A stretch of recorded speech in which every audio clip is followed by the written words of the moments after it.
ओम ज्ञानतिमिरान्धस्य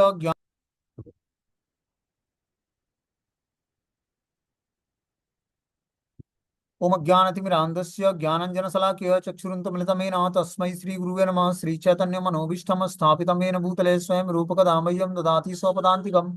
वन्देऽहं श्रीगुरु श्रीयुतपदकमलं श्रीगुरून् वैष्णवाचं श्रीरूपं साग्रजातं सगण रघुनाथान्वितं तं सजीवं साद्वैतं सावधूतं परिजनसहितं कृष्णचैतन्यदेवं श्रीराधाकृष्णपादान् सगणललिता श्रीविशाखान्विताश्च नित्यानन्दं नमस्तुभ्यं प्रेमानन्दप्रदायते कलौकल्मस्य नाशाय जानवेपतये नमः। नमो महावदन्याय कृष्ण प्रेम प्रदायते कृष्णाय कृष्ण चैतन्य नामिने गौरवस्य नमः। पंचतत्वात्मकं कृष्णं भक्त रूप स्वरूपकं भक्तावतारं भक्ताख्यं नमामि भक्ति शक्तिकं। हे कृष्ण करुणा सिंधु दीनबंधु जगतपतये गोपेश गोपिका कांत राधा कांत नमस्तुते। तप्त कांचन गौरांगे श्री राधे वृंदावनेश्वरी विश्वानुसुते देवी प्रणमामि हरिप्रिये।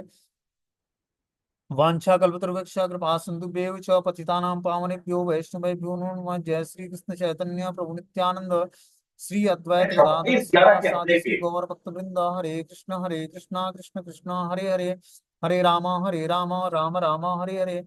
तो आज हम लोग पढ़ेंगे तुलसी की सेवा का प्रॉफिट क्या होता है, इससे जीवात्मा के अंदर चेंजेस क्या आते हैं, इसके बारे में हम लोग सुनेंगे।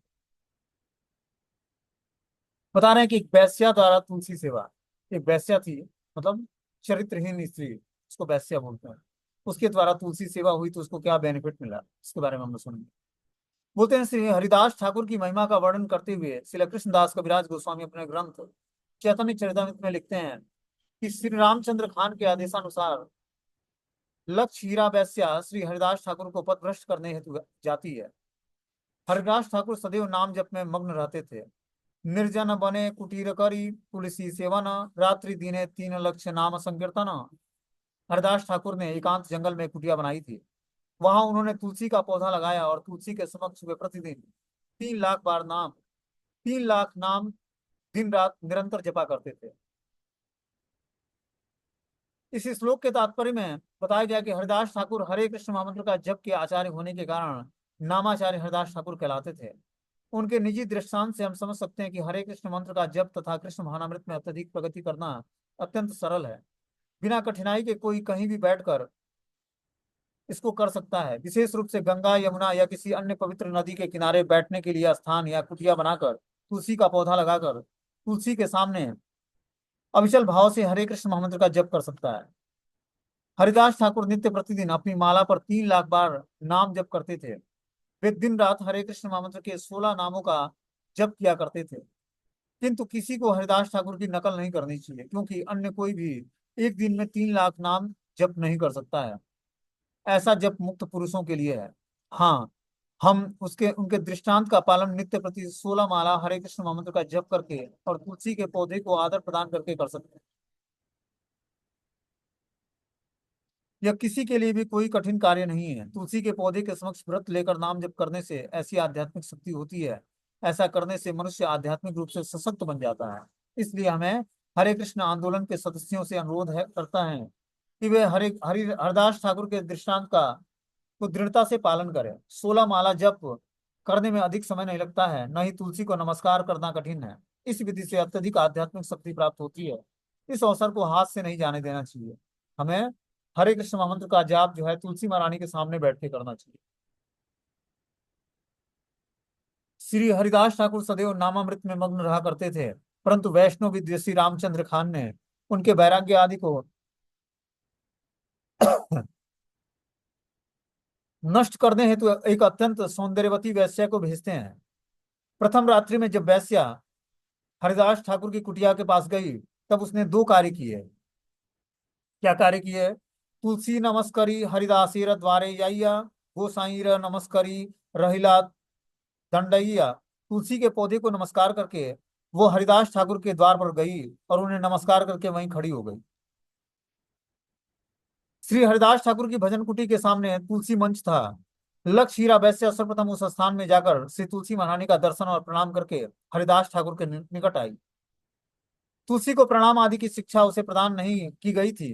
अपने सर्वसाधारण संस्कारों के कारण उसने ये सब किया। उसके उपरांत उसने श्री हरिदास ठाकुर को प्रणाम किया। इस प्रकार से उसने भगवत भजन के एक अंग का पालन किया। पुनः दूसरी रात्रि लक्ष्य हीरा वैश्या उस स्थान पर आई। तो क्या किया उसने, तुलसी के ताके वैश्या नमस्कार करी, द्वारे बसी नाम सुने भले हरि हरि। तुलसी के पौधे को तथा हरिदास ठाकुर को नमस्कार करके वो द्वार पर बैठ गई, और हरिदास ठाकुर को हरे कृष्ण मंत्र का जप करते सुनकर वो भी हरे कृष्ण कृष्ण कृष्ण हरे हरे, हरे राम राम राम हरे हरे बोलने लगी। अपनी अतृप्त वासना पूर्ण करने हेतु द्वितीय रात्रि में वैश्या ने पुनः हरिदास ठाकुर के कुटी में निवास करके निकट जाकर सर्वप्रथम तुलसी देवी को प्रणाम किया। हरिदास ठाकुर को भगवत नामोच्चारण में मग्न देखकर वो हरि नाम श्रवण करने लगी और पीछे पीछे नामोच्चारण में मग्न हो गई। उनकी अभिलाषा पूर्ण न होने के कारण वापस जाकर पुनः वह तृतीय रात्रि उसी स्थान पर आ पहुंची। वो हरिदास ठाकुर से गलत इच्छाओं के कारण हरिदास ठाकुर के पास आई थी, लेकिन पहले दिन आई तो क्या किया, अपने पूर्व संस्कारों के कारण उसने हरिदास ठाकुर के सामने जो तुलसी महारानी रखी थी उनको प्रणाम किया और वहीं खड़ा रही गेट पर ही। फिर उस दिन उसकी इच्छाएं तृप्त नहीं किया हरिदास ठाकुर ने, फिर अगले दिन आई तो तुलसी के पौधे और हरिदास ठाकुर को नमस्कार करके वह द्वार पर बैठ गई, और द्वार पर बैठकर हरे कृष्ण मंत्र का जो जप कर रहे थे हरिदास ठाकुर जी उनको सुनने लगी, और उसके नाम से भी धीरे धीरे हरे कृष्ण मंत्र उसके मुख से भी उच्चारण होने लगा। अपनी अतिरिक्त मनोवांस वासना पूर्ण करने हेतु द्वितीय रात्रि भी वैश्या ने पुनः हरिदास ठाकुर की कुटी के निकट जाकर सर्वप्रथम तुलसी देवी को प्रणाम किया। हरिदास ठाकुर को भगवत नाम उच्चारण में मग्न देखकर वह हरिनाम श्रवण करने लगी और पीछे पीछे नाम उच्चारण में मग्न हो गई। उसकी अभिलाषा पूर्ण न होने के कारण वापस जाकर पुनः वह तृतीय रात्रि उसी स्थान पर आ पहुंची। उस द्वितीय रात्रि में हरिदास ठाकुर के को देखते हुए जप करके भाव उन्माद में वो भी धीरे धीरे हरिनाम का श्रवण और जप करने लगी। उसके अंदर भी हरिदास ठाकुर के मुख से निकला हुआ हरिनाम जो है उसके हृदय में भी भगवान की भक्ति प्रकट कर दिया, क्योंकि भगवान की भक्ति हर एक जीवात्मा के अंदर सुसुप्त अवस्था में है, बस उसको हमें जागृत करना है। जागृत कैसे होता है, जब हम डिवोटी एसोसिएशन करते हैं तो हमारे हृदय में भक्ति की जो है लपट जागृत हो जाती है। जैसे होता है ना कि धुएं में हम फूंक मारते हैं तो उसके जो अंदर अग्नि की चिंगारी होती है तो लपट मारने लगता है।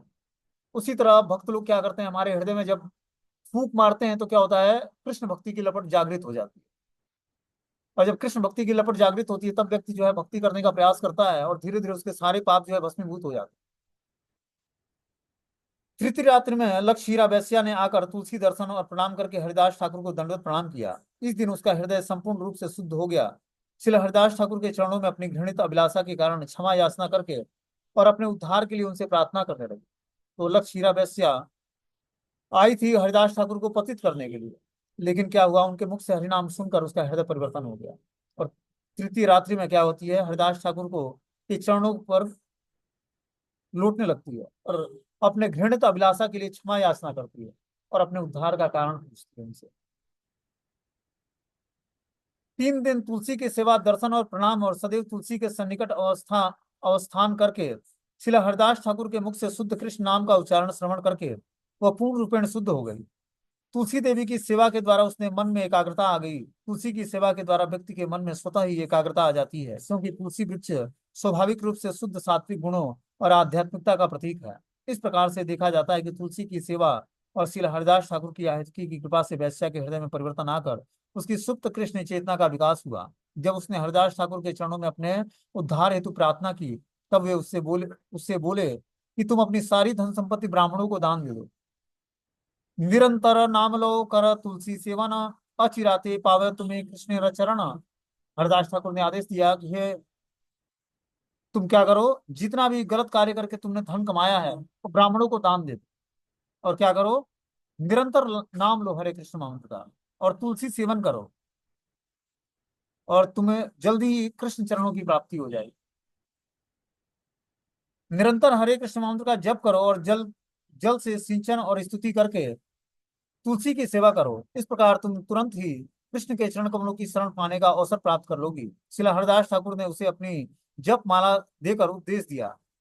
उन्होंने कहा कि तुम इस भजन कुटी में वास करते हुए तुलसी देवी की सेवा करो और निरंतर कृष्ण के नामों का उच्चारण करो। इस प्रकार के आचरण से तुम तुरंत ही श्री कृष्ण के चरण कमलों के प्रति अनुराग उत्पन्न कर लोगी। उस उपदेश के बाद शिला हरदास ठाकुर ने उस स्थान को छोड़ दिया और वैश्या ने अपनी सारी धन संपत्ति ब्राह्मणों में बांट दिया और उस स्थान में वापस पहुंची। वैष्णव नियमों के अनुसार उस वैश्या ने अपना सिर मुंडवा लिया और केवल एक वस्त्र पहने उसे कमर में उसी कमरे में रहने लगी। वह अपने गुरु के पद चिन्हों पर चलकर प्रतिदिन 3 लाख नाम का करने लगी। वह दिन रात जप करती रहती थी। तुलसी सेवा न करे चरवाण उपवास इंद्रिय दमन हैला प्रेमेरा प्रकाश। वो अपने गुरु के पद चिन्हों हरिदास ठाकुर के पद चिन्हों का अनुसरण करके तुलसी पूजा करने लगी। वह नियमित भोजन न खाकर भिक्षा से जो मिलता उसे खाती, और यदि कुछ ना मिले तो उस दिन उपवास करती। इस तरह बहुत कम खाकर और उपवास करके उसने इंद्रियों को वश में कर लिया, और जो ही उसकी इंद्रियां वश में हो गई तो ही उसमें ईश्वर प्रेम के लक्षण प्रकट होने लगे। तो जब तक हम अपने सेंसेस को कंट्रोल नहीं करेंगे तब तक हमारे हृदय में जो है भगवत भक्ति प्रकट नहीं होगी। जितना ही हम इसको वासनाओं में लगाएंगे उतना ही हम तमोगुण में चले जाएंगे, उतना ही हमें नींद आएगी, आलस्य आएगा, प्रमाद आएगा, और भक्ति करने की इच्छा जागृत नहीं होगी। इसीलिए धीरे धीरे जो है इस भौतिक संसार में इंद्रिय तृप्ति की वासनाओं को छोड़ देना है। बहुत ही रेयर जन्म मिला है मनुष्य का, और ये इंद्रिय तृप्ति की फैसिलिटी हर जीवन में मिलती है, हर जोनियों में मिलती है। कुत्ते, बिल्ली, बंदर, चूहा, खरगोश जो भी है उसमें मेल फीमेल का जोड़ा अवश्य मिलता है, और इस जीवन में भी मिला है। लेकिन इस जीवन का उपयोग क्या करना है कि हस्बैंड वाइफ दोनों मिलकर भगवान की भक्ति करें और भगवान को जानने का प्रयास करें। एक साथ कथा कीर्तन, प्रसाद ग्रहण, धाम यात्रा, ये सब जब हस्बैंड वाइफ दोनों मिलकर करेंगे तो वो अच्छे तरीके से आध्यात्मिक जीवन में प्रोग्रेस कर पाएंगे। ठीक है ना? तो पारिवारिक जीवन में रहने का मतलब है कि दोनों मिलकर भगवान की भक्ति से जुड़े हैं, तब जाकर अच्छे तरीके से आध्यात्मिक डिवोशनल सर्विस में अच्छे तरीके से जो है प्रैक्टिस कर पाएंगे, और एक दूसरे की सहायता कर पाएंगे, और बहुत ही एक दूसरे के प्रति सबमिसिव व्यवहार करें, तब जाकर आध्यात्मिक प्रोग्रेस होगा। इस प्रकार यदि व्यक्ति तुलसी सेवा को अंगीकार करता है तब वह इंद्रियों के चंचलापन को दूर करके हृदय में भगवत प्रेम को उदित कर लेता है। अब माया देवी द्वारा तुलसी सेवन। नामाचार्य श्री हरदास ठाकुर फुलिया में गंगा तट पर नाम भजन में मग्न थे। एक दिन ज्योत्सनामयी रात्रि में साक्षात माया देवी एक अति सुंदर और मनोमोहक सौंदर्यवान स्त्री का रूप धारण करके श्री हरदास ठाकुर की परीक्षा लेने के लिए फिर उसी गुफा में प्रविष्ट हुई। श्री चैतन्य चैतामृत के अंत लीला में कहा गया है कि द्वारे तुलसी लेपा पिंडीर ऊपर वो फार शोभा ये देखी जुड़ाया अंतर हे न काले नारी अंगने आईला तार अंग क्रांते स्थान पीत वर्ण हैला आसिया तुलसी के सेह कैला नमस्कार तुलसी परिक्रमा करी गेला गुफा द्वारा। शिला हरिदास ठाकुर ने अपनी कृति के सामने तुलसी वृक्ष का रोपण किया था। उसके सामने सदैव नाम जप में निमग्न रहते थे। माया देवी हरिदास की परीक्षा लेने हेतु सर्वप्रथम तुलसी देवी का दर्शन और परिक्रमा करती और उन्हें नमस्कार करती। उसके उपरांत अपने स्त्रियों हाव भाव चित्त से के द्वारा उनके मन को आकृष्ट करने का प्रयास किया, परंतु वह असफल रही। एक ऐसा 3 दिन करने के उपरांत उसने अपनी असली परिचय दिया और शुद्ध होकर हरदास ठाकुर के चरणों में गिरकर कृष्ण नाम की दीक्षा देने की याचना किया। तदुपरांत वह उस स्थान को छोड़कर चली गई और कृष्ण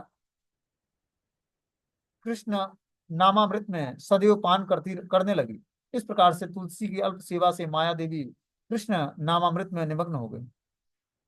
तो पहले देखते हैं कि जो है वैश्या आती है हरिदास ठाकुर के पास और तुलसी को प्रणाम करती है, उनकी सेवा करती है, उसको कृष्ण भक्ति मिलती है। यहाँ स्वयं जो है माया देवी जो है वो हरिदास ठाकुर को परीक्षा लेने आती है।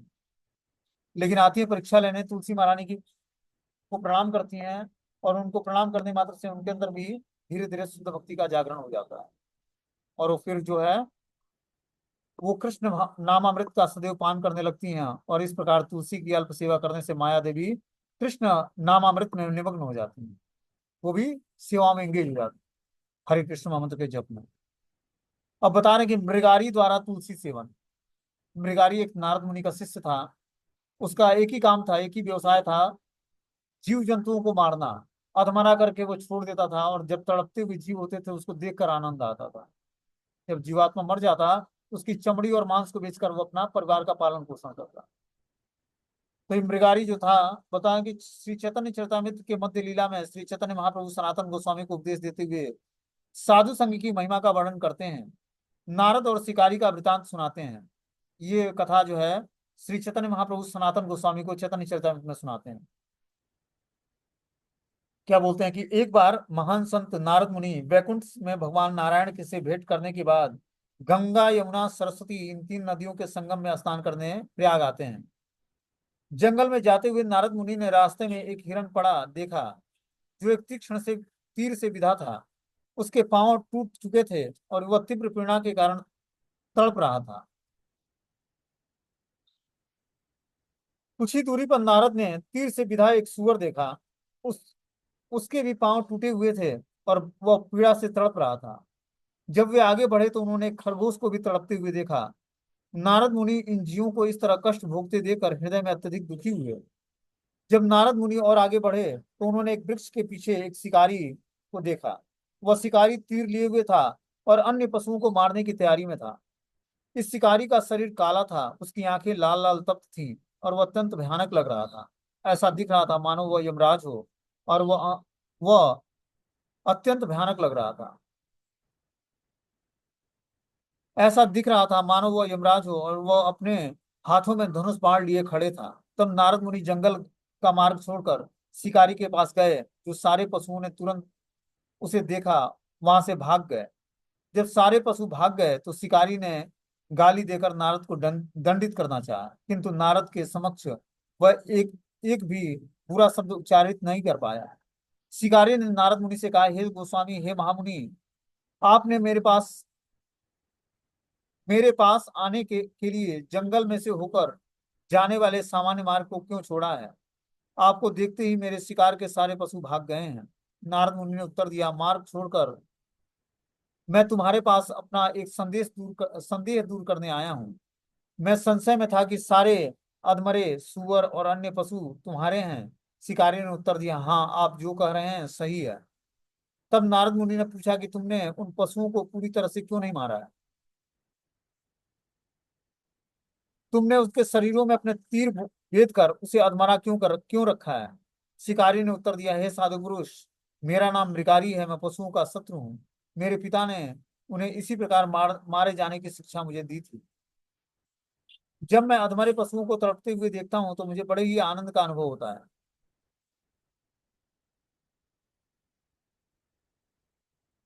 तो इस तरह से मृगारी क्या करता है, पशुओं को अधमरा करके उसको छोड़ देता था।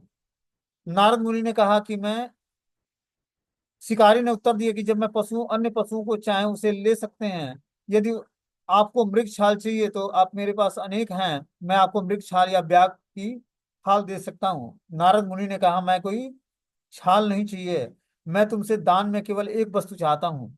मैं तुमसे याचना करता हूँ कि तुम आज से आगे तुम पशुओं को पूरी तरह मारोगे, उसे मरा करके नहीं छोड़ोगे।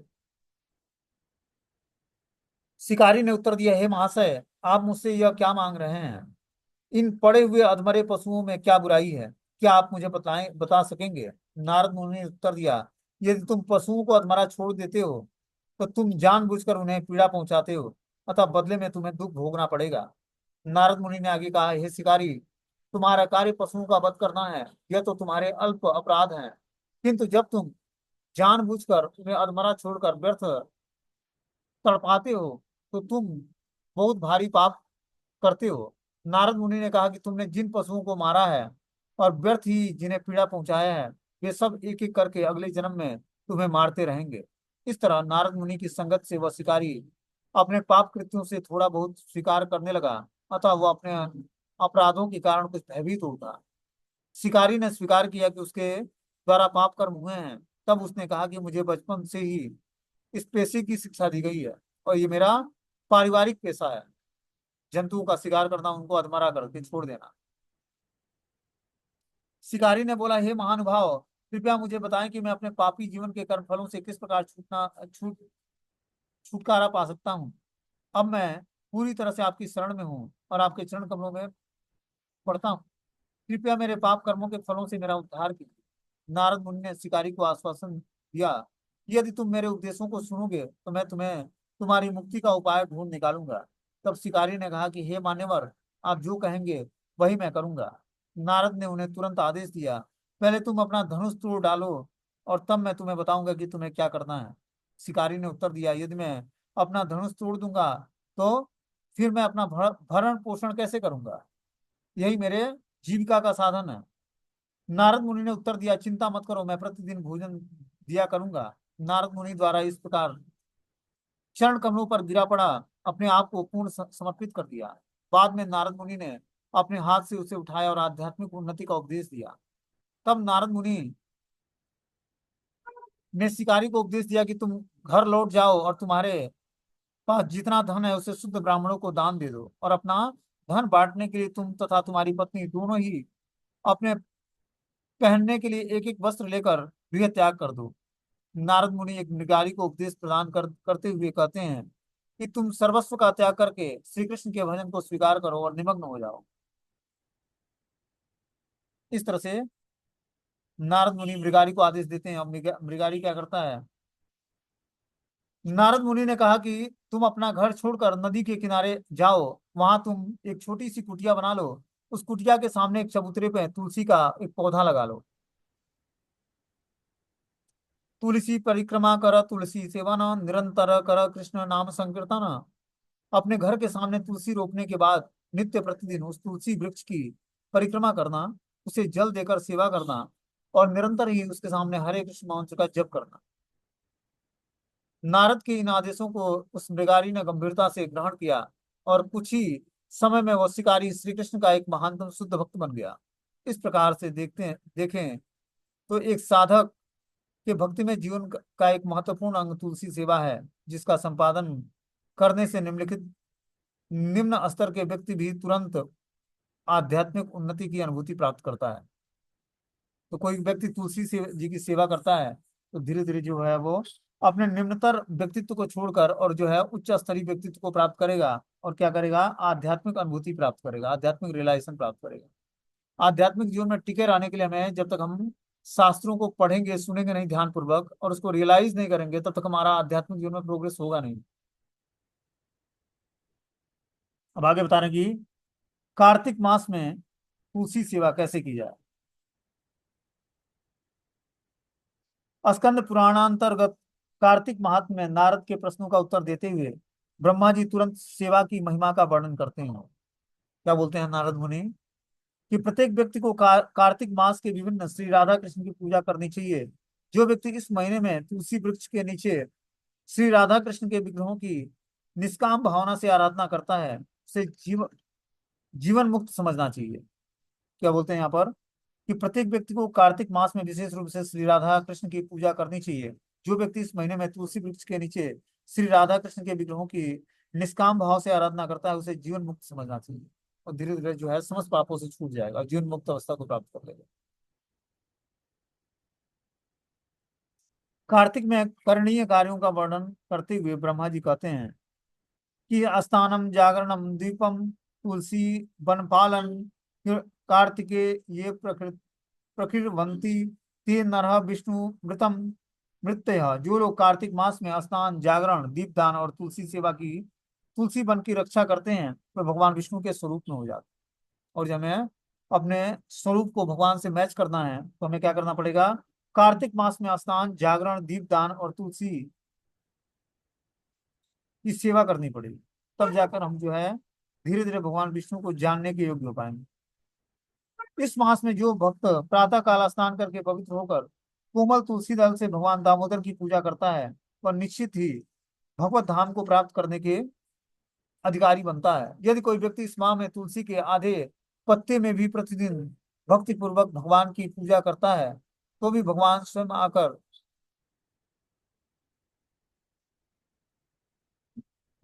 स्वयं आकर उसे दर्शन प्रदान करते हैं। पूर्व काल में भगवत भक्त विष्णु दास तुलसी पूजा से शीघ्र ही वैकुंठ को चले गए, और राजा चोल उसकी तुलना में गौण हो गए। अपनी लगाई हुई तुलसी जितना ही अपने मूल का विस्तार करती है, उतने ही सहस्त्र युगों तक व्यक्ति ब्रह्मलोक में प्रतिष्ठित होता है। यदि कोई तुलसी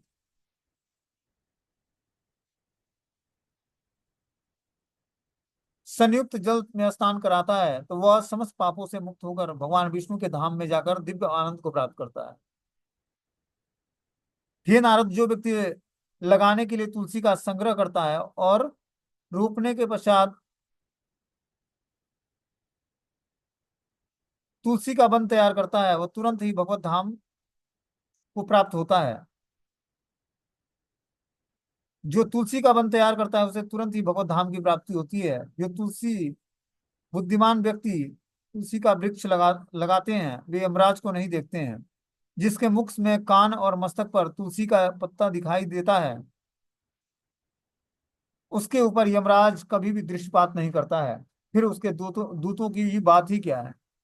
कार्तिक में बिना भूले प्रत्येक जीव दिन में तुलसी आरती, परिक्रमा, सत्य पाठ और कई प्रकार से सेवा करनी करके परम संतुष्ट हो जाना चाहिए। और जल्द ही उसे अपने प्रेम में उन्नत बना देती है। व्यक्ति को